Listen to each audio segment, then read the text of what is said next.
So we all know things are getting more expensive, right? Between gas, groceries, even drinks at certain events. Okay, so leads me to this next headline. This one's from the Wall Street Journal. It says, drinks are so expensive that grown-ups are pre-gaming like they did in college, okay? Fireball. If you remember, this is amazing. If you remember the pre-game. Audience, the picture of Fireball on the screen. Something you were able to identify very quickly, David Gura. You know, See, I'm he sure was. We're learning new things about you, David Gura.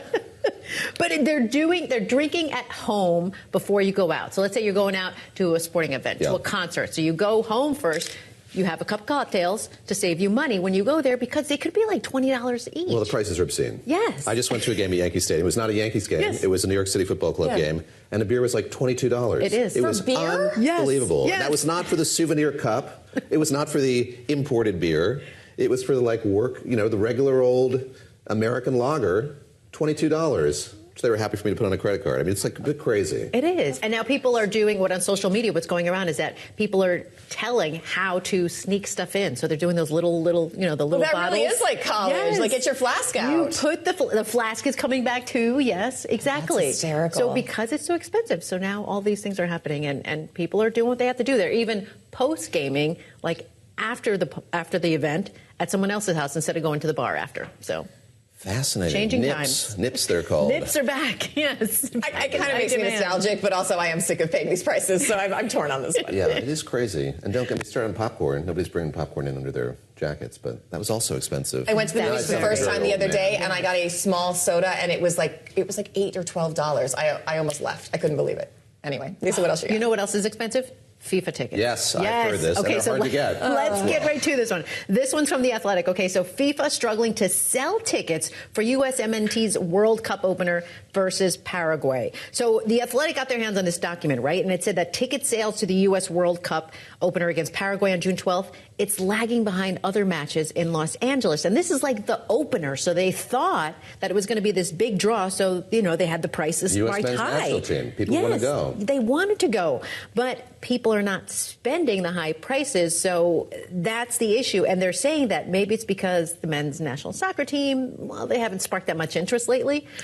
So that might be a reason. Put up that screen with how much those tickets cost. That's why. It was crazy. anyway, I think it's just ticket fatigue. Like, I don't pay for any of this stuff. I don't go to concerts I would love to go to because I'm not paying. There we go. Category 1 and 2 tickets. $27.30 and $19.40 for tickets for these games. I mean, that's crazy. It's a lot. But to go to show you is that people are not paying it because they're not selling out those tickets. The other issue with this, which we're going to talk about later in the show with some experts, is not only that, but people are afraid to come because of visa issues. Like foreign audiences are concerned. Friends of mine in Europe and other places have said they are worried about coming to the United States in ways that they haven't before. So you may not be getting as big of a foreign audience to watch these games, and then Americans may not pay that. Are they going to get cheaper? Is that the upshot here? That they're going to have to get rid of them? Or no, we don't know. They're going to have to. They haven't brought it down yet, but now they might have to because they're just not selling that first game. Okay, since we're here in D.C., we are. I thought this would be a good one. Okay, this is from the Washington Post. Ben's Chili Bowl hopes May reopening meets its matriarch standards. So we all know Ben's Chili here in Washington, D.C., right? Tell us about this place. 68-year history. I mean, Ben's Chili, all the presidents until recently always went. It is an absolute institution. It's on U Street. They've got a big mural on the wall of all the presidents who ate there. It's still, the family was still there when I was here a couple years ago. Even at Nat Stadium, when they built the new stadium, they built a spot for Ben's Chili Bowl to have an outpost there. There's now one in the airport. This is the D.C. iconic institution. Okay, oh my gosh, well, it's been closed. Lisa Mateo, it is 9 o'clock in the morning. For renovations, but it's going to be opening May 1st. But in honor, thank you for bringing that. We had some, I guess it was DoorDash, Uber Eats. Someone came by, and we have Ben's Chili here for you guys.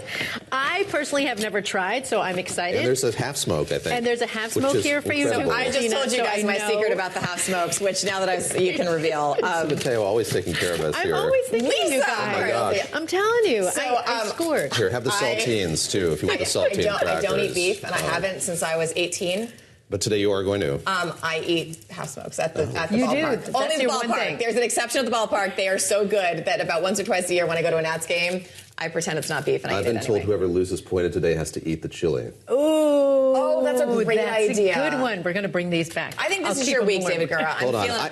We've derailed this. So the matriarch has passed away. She is still alive, but she's hoping that the renovations don't change the look of it. I see. And she hasn't seen it yet. So when she goes, yes, she wants to go and see like how it's going to look. Okay. So it'll be exciting. May 1st is the date. She's very concerned with the legacy. Yeah, because it was a local place. It was casual. There was like a line and a counter, and so you don't want it to look like it got bought by a VC firm. Like the Crate and Barrel thing. A little bit of grime in your chili. Like it's not good unless there's a little bit of grime. They expanded though. Over there on H Street, they put one in on H Street all the way down. There's a couple of them now. So. I have this last one. This is from the weekend. Quick mention. Yep. Pokemon's multi-billion-dollar card boom sparks a crime wave. Okay, so this one is interesting. So trading cards, right? They came this alternative asset class, but they caused prices to soar. So now value is driven higher because millennials and Gen Z who collected them, they now have this disposable income. So now they're starting to buy them. The prices have spiked. You remember Logan Paul, like the YouTuber? He sold his card for $16 million at auction. So I'm sorry, $16 million $16 million for one Pokemon card. Okay.